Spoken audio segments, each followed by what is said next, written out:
y dije, ¿cuáles son los verdaderos objetivos a los que sirvió la Guerra Fría? Voy a investigar sobre esto, pero es mentira. Se lo leí a un investigador, a un historiador que escribió un artículo académico muy interesante sobre el tema. O sea, no, aunque me gustaría decir que fue una idea original, así salida de mis mañanas brillantes, no fue así. Pero no importa, uno a veces es un creador y a veces es un recopilador de creaciones ajenas. Claro, y vamos pasando por diferentes papeles. Y después están los que chorean, como que tenés acá enfrente, mirá. Y voy a hablar de una parte, siempre me gusta hacer como la deconstrucción de algunas cosas que están como dadas, construidas, y la imagen y cómo se llegó a esa construcción. Y voy a utilizar a dos historiadores que son muy buenos para esto del revisionismo histórico y para esto de investigar un poquito en el más allá de lo que pasa al libro de historia común. Que son Hobsbawm, que bueno, es muy conocido y un genio la verdad, y Thompson, que particularmente se hizo esta pregunta, bueno, ¿a qué verdaderos fines sirvió la Guerra Fría? Primero, no quiero hacer demasiado contexto porque sería extenderse mucho y por ahí se lo dejamos a alguien que sepa más de historia. Pero la Guerra Fría, lo que todos conocemos, es este enfrentamiento entre las dos superpotencias, Estados Unidos y Rusia. ¿Cómo surge esto? ¿Cómo se va gestando y después se cristaliza después de la Segunda Guerra Mundial, por supuesto? A través de dos cosas que son fundamentales para todas las gestas de super procesos históricos. Una es problemas sociales urgentes a resolver y dos, miedos. Grandes miedos. Después de la guerra queda una Europa devastada. Una realidad, la intervención de Estados Unidos hace que venga el fin de la guerra con las bombas atómicas, pero en realidad, en la práctica, y todo el mundo lo sabía en Europa y era lo más palpable, fue el ejército soviético el que realmente le torció la guerra a Alemania, ¿no es cierto? Había varios problemas cuando terminó la guerra, porque siempre nos gusta decir, bueno, terminó la guerra, final feliz, es como los cuentos de hadas que terminan con el casamiento, ahí viene lo peor, chicos. y con esto también, cuando termina la guerra, no es que terminó la guerra, todos comieron perdices, sino que las reconstrucciones y todo lo que viene... Son más dolorosos. Igualmente es lo más oculto. Es tremendo lo que se oculta todo esto, ¿no es cierto? Comunicacionalmente me refiero, ¿no? Como que va quedando... ¿Qué pasaba? Primero hay tres problemas sociales urgentes. Hay que desmilitarizar a la población, o sea, sacar de circulación todos los ejércitos, no todos los ejércitos digo, pero la gran masa del ejército que estamos hablando de la última guerra cuerpo a cuerpo a gran escala. Por otro lado, insertar o reinsertar a todas estas masas de población a la vida cívica. En Estados Unidos se daba el tema de que volvían los soldados y había muchas mujeres trabajando en las fábricas. Y bueno, entonces toda esa campaña comunicacional para mujer, volver a tu casa, que son re lindas las polleras y los delantales. Y la cocina. Y dale tu puesto de trabajo al soldado que dio tanto por tu país. Y por último, la situación de los prisioneros de guerra, la gente que quedó de los campos de concentración y toda una masa de población itinerante que estaba alejada de su lugar de origen y que había que reinsertarlo. Por otro lado, Estados Unidos tenía un enorme miedo, ya se venían dividiendo las aguas en Europa y se estaban empezando a plantear estas cosas de los bloques, todas estas reuniones de Churchill, Stalin, Roosevelt, y se venía delimitando esto que después se llamó la cortina de hierro o el telón de hierro. Pero Estados Unidos tiene miedo de una cosa, que haya una crisis económica de superproducción por su parte, sus fábricas seguían produciendo, y no tener ni a los socios europeos en condiciones ni al mercado europeo, porque Europa estaba devastada. Entonces tuvo que empezar todo lo que fue después el plan Marshall, de créditos y de reactivación de Europa. ¿Y qué tenía miedo Rusia? Que empezó a abrir el ojo, bueno, del intervencionismo norteamericano. Decía, bueno, con estas ayudas, con estos créditos, con esta intervención está supeditando un montón de países. Y ahí se empezó a gestar toda esta cuestión de las dos superpotencias, los dos países que quedaron como mejor parados y que empezaron a competir.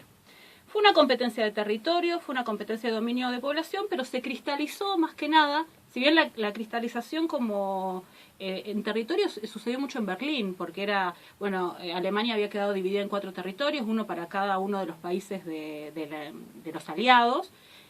Los demás países como Inglaterra, Estados Unidos y Francia como querían empezar a retirarse para empezar a pensar en la reunificación de Alemania.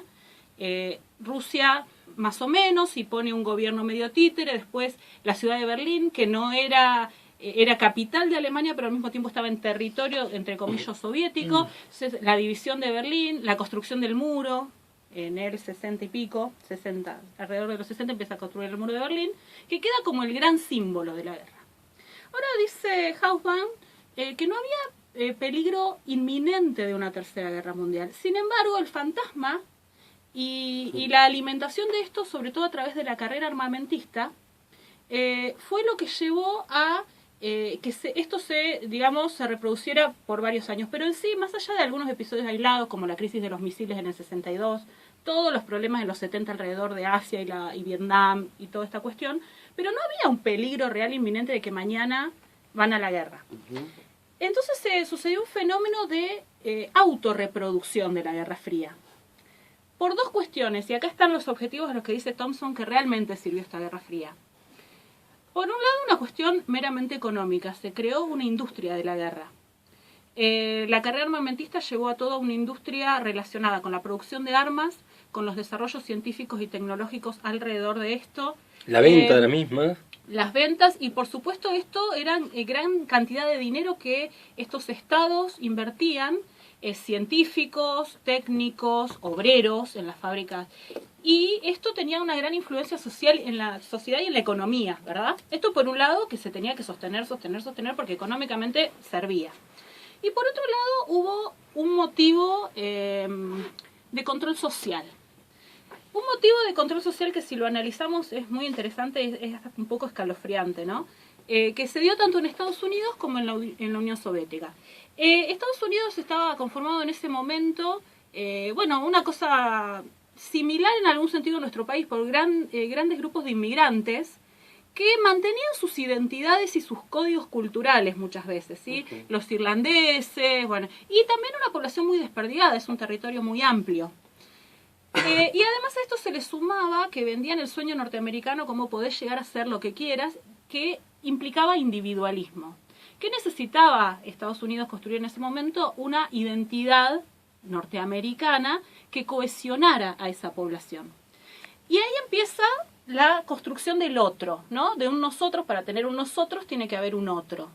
En esa construcción de imagen del otro, el otro se lo ve como una amenaza. Entonces, cuanto más amenazante es el otro, más cohesión social tengo de este nosotros. Diría Borges, no nos une el amor sino el espanto. O sea, capaz que nosotros no teníamos tanto que ver o teníamos nuestros propios objetivos, pero si nos dice acá que Lito tiene una escopeta afuera y capaz que nos unimos. No, pobrecito. Mira esa cara de malo que tiene Lito. Eso por un lado. Y lo que logran es empezar a crear la imagen y esta venda de los norteamericanos, la libertad, ¿sí?